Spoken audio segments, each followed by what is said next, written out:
Trollz. They run DreamWorks like the Minions run America. But before these trolls, there was these trolls. Trollz started in the 1960s, launched by the Dom company. These little gremlins were crazy popular in the 60s and 90s, largely because of how easy they were to rip off and there being a million fakes.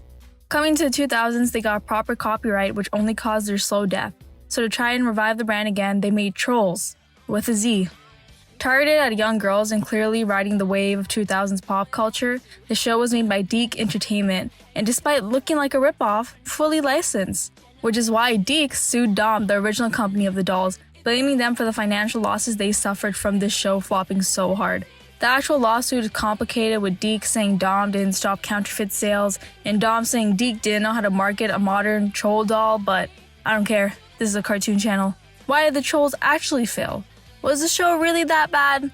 Let's find out. The show is about the group BFFL, made up of 5 trolls named Ruby, Amethyst, Sapphire, Topaz, and Onyx. They live in Trollzopolis and use magic to help them with everyday life and in going up against Simon, a gremlin that wants to take over Trollzopolis. Ruby is a dramatic and sassy one, Amethyst is emotional and kind, Onyx is sarcastic and the goth one because it's the 2000s. Sapphire is smart with a goofy-ass nerd voice. Oh, Mr. Trollheimer, will that be on the test? Yes, Sapphire. Meanwhile, Topaz is just stupid. You mean you can, dry your hair and watch boys at the same time? Wow! You could have anything you desire. Power, riches, clear skin. Clear skin? Am I breaking out? Topaz? Hey, that's supposed to be our question. What are you doing here? It's my house? Yes, but... how can we be best friends for life if we're not best friends, now, right? Topaz, you scare me sometimes. I want to especially call out Chiarzani, who does Ruby, because she does the best 2000s Mean Girl characters, as well as Anna Van Hooft, who does Onyx. She has the constant dry and sarcastic tone that's harder to keep consistent than it seems. Please be back to normal. Please. No! So, what's the show about? Part of the show is slice of life episodes where the girls have a problem and try to use magic to solve it. These episodes are pretty standard, but some of them try really hard to pretend they have a lesson at the end when they don't, or they just do a really bad job at the lesson they're trying to show. In one episode, Sapphire gets caught up with a boy who's into street racing because it's the 2000s. He has a girlfriend though, but Sapphire just doesn't care and goes on a date with him anyways. They get caught and the girlfriend breaks up with him. The girls find out that the breakup is fake and they were just using Sapphire to help them with their racing. The girls let her know and they sabotage the race. So what's the lesson here exactly? Sapphire admits that she jumped into the relationship too fast and she's happy the girl stuck by her since they didn't approve of the guy in the beginning. So is it to listen to your friends? Or is it not to cheat with guys who already have girlfriends? In another episode, Topaz is avoiding Zirconia, an ancient troll that she's bonded with and is supposed to be just like her. The reason why Topaz avoids her is because she's ugly and scary looking, and there's no way someone like that could be her ancient. So the lesson is don't judge a book by its cover, right? But literally one episode before this, we meet Zirconia for the first time, and she's literally been a tree for 3,000 years. I feel like that's a good lesson to teach, but maybe not the best subject. The overarching plot in the show is about Simon and his sidekick Snarf. They're from ancient times and are accidentally freed by the girls, resulting in them constantly coming back and attempting to take over Trollzopolis. Snarf is Simon's minion. He's a classic silly little dumb sidekick who constantly gets abused by Simon. He tricked me, too. He did? Absolutely. I'm innocent. See? Aw, who's the baby? Who's the baby? He has this cute little voice and he kind of looks like Pikachu, so I feel bad seeing Simon beat him in every episode. Meanwhile, Simon is a child. This day of my life was when I scored 6 unassisted goals. And I only cheated when I had to. Gimme! He's hard to take seriously as a villain because he's a kid and because we see him way too often. In the first third of the series, they do a good job of splitting up the slice of life with Simon episodes, but for the rest, we see him get defeated and come back in every episode. You see him so often and he gets defeated so easily, it literally does not matter when he shows up. They make this worse with the fact that no one seems to notice him, In one episode, he pulls up to homecoming with a dragon, and just no one else in town asks any questions about where he came from. And by the next episode, nobody even remembers. So whatever he doesn't even seem to have any consequences because the only ones who care are the main characters, which is so strange because the episodes are connected with events that happened in past episodes mattering. The episodes with him that are better are when he messes with the girls from the sideline, like appearing in Sapphire's necklace as a sperm and feeding her bad thoughts. She's already been feeling bad about herself and he feeds off this, but the focus is the girls in this episode, with Simon and Snarf fully appearing at the end. The only other good ones are the longer episodes, like when Simon turns the whole town into ancient times and he becomes leader. Everyone's brainwashed to be in his control and the girls are at a higher disadvantage because they face medieval misogyny. Hey, Cole, isn't this fair the coolest? Dost thou address me, wench? I love that old way of talk. And who you call it a wench? Oh, girls are stupid, they be not smart. Who's all? Who's all? They dress in weird clothes and giggle a lot. Who's all? Who's all? They be not too strong and their brains be small, but boys be handsome, brave, and tall. And we all feel great when girls are out of sight. Simonopolis' motto is, Girls are stupid. He actually has enough power and poses some sort of a threat compared to every other episode, where we keep cutting back to him plotting, meddling with the girls, looking like he's going to win, and then getting defeated 2 minutes later by the girls chanting a spell together. I hate to say it, but Star versus the forces of evil did this villain type better. Regardless of the plot issues, I think the girls are still entertaining. Now, the show does hammer into you that they're best friends, especially when their group name is literally BFFL, and they chant that before fighting. BFFL! BFFL! BFFL! BFFL! BFFL! BFFL. BFFL! BFFL! BFFL! BFFL! BFFL! What are you doing? BFFL! This is impossible! No! Well, hi, my But that's not all they do.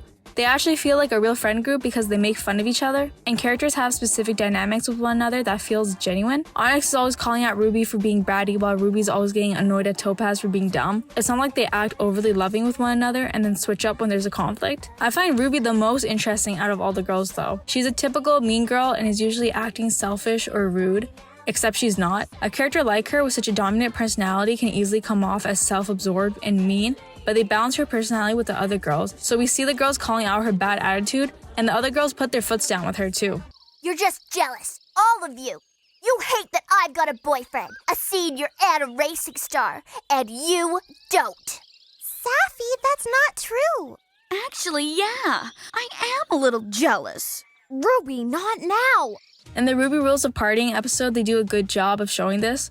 Ruby reads a magazine about rules for partying that the other girls aren't into, but she convinces them to follow it. They get to a party and Ruby spends the whole night trying to follow her rules and look cool while no one else cares. Ruby confronts the others and they tell her again that her rules are stupid. All the girls then get into a fight because Snarf set them up to think they've been messing with each other's things. They come close to casting a spell to end their friendship, but then they notice Simon, realize what's going on, and get rid of him. In this episode, Ruby is in the wrong, and we see her character flaws of being focused on attention and one-minded, but she isn't overly controlling or villainous. We don't dislike her after this episode. Her character at this point comes off as misunderstood, but overall confident and bold, which is hard to do with a character like this in a kids show. And you know it's hard to balance because after this, the show stops caring, and it seems like they want you to dislike her. And the new girl in town, a girl named Garnet, comes to town who's actually Simon. Ruby's focused on planning their friendship anniversary and doesn't like the girl getting in the way of it. Simon, as Garnet, becomes friends with the rest of them and tells them Ruby cheated on a test. They ask about the cheating and she gets upset that they would believe the new girl over her, and they call her out saying she's just mad because she likes being the boss. But Ruby's right. Why would they believe that girl over her? And what do they mean being the boss? Garnet isn't the boss of the girls after one day. It's not like her place is being stolen. What does that mean? Ruby says she won't be friends with them after this, and they don't believe her. They cast spells on her later at the mall that all backfired because Simon's been messing with their spell beads. Make Ruby go forwards and make her go slow.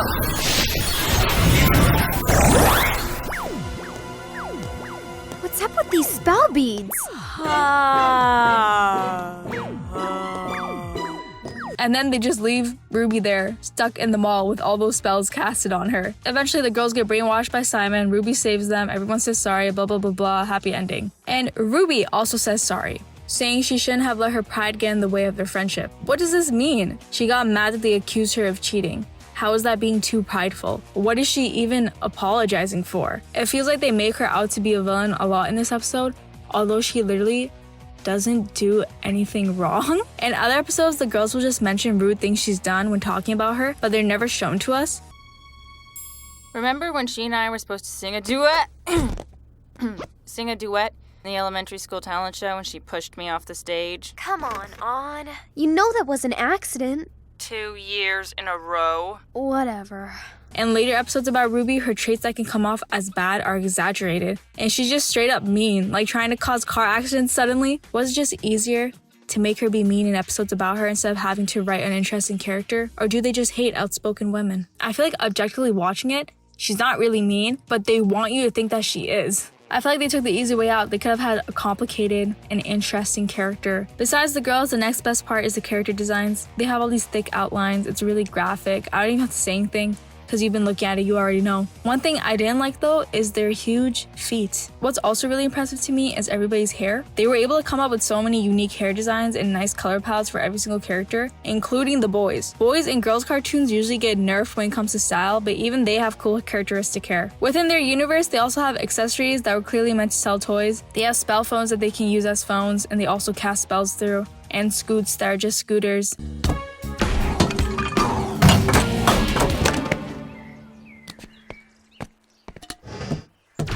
And pets with hair.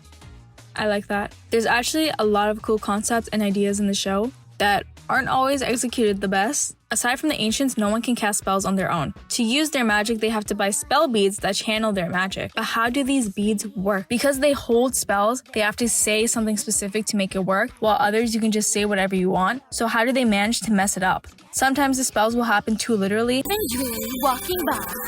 Troll look pretty as a butterfly.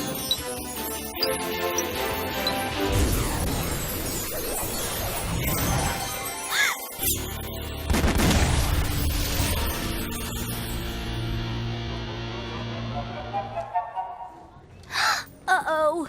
And sometimes they just do their own thing entirely. Trapped in a body not your own. Release your spirit to the shape you've known.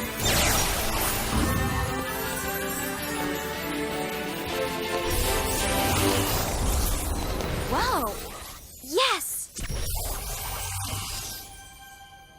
But there's no difference in what the girls said or did. It's not like there's an issue that they didn't rhyme properly or their spell incantation didn't make sense. So why do these randomly mess up? Also, what's the morals on spells? There's no regulation on them. There's no casting spells at school rule. They can do whatever they want, so why don't they? When Onyx is getting grilled for not knowing answers to a pop quiz, Ruby casts a spell on her, so she does, which is fine. But when the girls think Ruby cheated on a test, it's a problem? Also, a show with magic needs rules, because the girls get into problems that shouldn't exist because they have magic. They don't want Onyx to enter into a street race because she could get injured. So why not cast a spell on her so she can't get injured? We're never given a reason why they can't do a spell, and we're also not given a reason as to why spells mess up. Why not just have an episode about the moral of spells? This show has 26 episodes. Not once did someone use a spell for something they shouldn't. An abuse of your powers episode is literally fantasy show 101. We also only get one episode where we see them training, and the only troll who gets time to bond with their ancient is Amethyst, whose ancient is literally her grandma.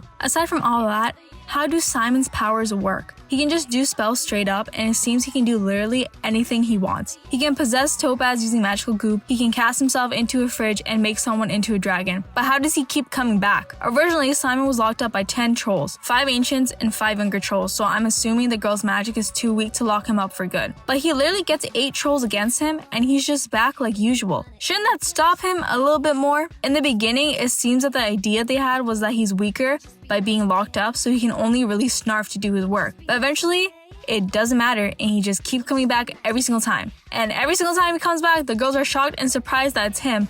But in context of the show, he's literally coming back like every day. The girls also have a bunch of episodes where they can tell the ancients that he's back again and get their help, and they just don't, although they have no reason not to tell them. Aside from all those issues, I think some ideas are good and touched upon, but just a little bit underdeveloped. They actually have lore as to how they got their powers instead of it just being something that's a part of them. The trolls started to fight amongst themselves after defeating Simon, so they decided that only women could have powers, which they get by having magical amber dripped on their belly buttons, which becomes gems. When we and the characters learn about this, the guys go try to get powers by visiting the amber caves. They don't get powers, and in the end they learn that they're not less than the girls because they don't have any powers. But what if they did get magic? What's the harm in that? The characters mention that it'll mess up the balance of nature, but what is the balance? Their whole town runs on magic, even electricity, and since women are the only ones who can do it, is Trollzopolis running on a matriarchy? In that case, why do we never see female CEOs? What's the wage gap situation like here? Also, they are the trolls of race, and other races exist because Simon's a gremlin, and we see ogres throughout the show. Simon's actually the only gremlin, and when we see his town, it's destroyed. So what happened to the rest? I noticed that the ogres are usually enslaved and stupid. Are those harmful stereotypes common for the race? Speaking about harmful stereotypes, imagine my shock when I first heard that Sapphire's last name was Trollzawa, the smart one having Zawa in her last name. Come to think of it, she's actually more warmer toned than the other girls. I always thought that Ruby was black or mixed, but the wiki says she's Latina, which makes sense. And I mean, the fiery, sassy character being Latina? Or Mr. Trollheimer, who I always thought was South Asian, and yup, he is. The nerdy South Asian guy is their chemistry teacher. Racial stereotypes aside, we don't learn much about the boys with a Z either. They don't appear too often with important roles until we get close to the end, but they're pretty fun. I mean, they're all just the girls but himbo versions. Also, I noticed that they use the D word, which good for them. The lives of Obsidian, Mr. Trollheimer, and Amethyst's grandmother are reasons enough! You don't want them to die, do you? They could have used a lot of episodes to say the D word more and develop these ideas, but a second season also would have done the job. Too bad they didn't get one. The show got canceled after one season, and it ends with 3 vacation-themed episodes. These 3 are actually some of the worst episodes, and they probably just did this so they could group them together in a DVD. But because of this, the show doesn't even have like a proper ending. And the show wasn't that bad, really. I did have to watch it in 2x speed when Simon started showing up regularly, but it did have fun ideas and designs. So why didn't it make Deke millions of dollars like they planned? I think the first to blame is bad marketing. The show was on Disney Channel, then switched to Toon Disney a couple months later, before moving to Cookie Jar's block on CBS a couple more months later. Having a show constantly switch channels like that months apart is not easy for kids to keep up with. Also, the lineup on Cookie Jar back then seemed to target younger kids. Shows like Madeline, Horseland, and Cake. Trolls needed a more tween fanbase that were too old for silly little kids' cartoons, and they needed plot in their TV now that they were mature and grown. Also, like I said before, episodes connect. So if you miss one episode, chances are high that you won't know what's happening in another episode that airs after it. And the shows that were airing on Cookie Jar were for little kids, so they would probably be way more confused and not able to like fill in what happened in whatever episode they missed. In some European countries, it aired on Nickelodeon, which is a much better network for this type of show. If it aired on Nickelodeon everywhere, then that would have been much better for them. As for the dolls, their problem is pretty easy, which is that they forgot to not make them so ugly. They have huge eyes, and their faces just look so weird. It looks like they tried to make them look like the original Troll dolls, but they didn't have to do that. Not when their competition was Bratz and Barbie. If you didn't know the show, which most kids didn't, and you saw this in the toy aisle, you would not pick it up. I found this pic while reading about the announcement for the dolls back in 2005, and it seems to be an early design of the Trolls in 3D, and it looks exactly like the dolls. My theory is that they originally planned the show to look like this, so they made the dolls based off of it. And then somewhere along the line, they changed how they wanted the show to look, but then they kept the dolls the same because they were probably already made or already prototyped. I don't know, but regardless, they were ugly, and they didn't look like the show, so kids who did know the show probably didn't want them, and kids who didn't know the show were probably just scared of them. The Trolls show was actually pretty special, I'd say. I talked a lot of shit about it in this video. Like, yes, they spent a lot of time on Simon and a lot of fluff filler episodes where really like nothing is happening, and they don't make good use of Simon either. But when that's not happening, I would say it's pretty good. The way they develop the story and the lore and how much they have is good and it's interesting. And episodes connect with one another. You see like callbacks to things that happened in previous episodes, and you see hints to things that are going to happen later on. I just think maybe you could skip like 5 episodes of the show that are just about Simon because those episodes just don't matter. But then the rest of it's pretty good, you know? And it really is unfortunate that I never got a second season and it just sort of went to obscurity because what they had was good and they really could have improved it. The website had over 1 million followers in less than a year of launch, so it's not like kids didn't like it. But there's not that strong of a fan community for them anymore. They don't even have a subreddit, and a revival would require DreamWorks to have to give up their Trollz licensing for us to ever see this Y2K realness again. On a good note, I think it did okay in Europe. Maybe. It was on Pop Girl, which from what I know was a pretty popular channel. It had a lot of Europe DVDs, and under every YouTube video of it, there's someone talking about watching the show in Danish as a kid. It had a rough history and no future, but I liked it as a kid. And that's all that matters, except to billionaire toy companies. To end this video, here's a theme song sung by the Valley Girls, who existed literally just to make songs for this show, and they had 2 Haim sisters in the group. Nobody remembers them, so hopefully they also didn't remember to copyright their songs because I've used them for this whole video. The one thing about this show with absolutely no faults is the theme song. The theme song is so good. Bring back cartoon theme songs with actual lyrics. We used to be a proper nation. Stop with the instrumentals. It's a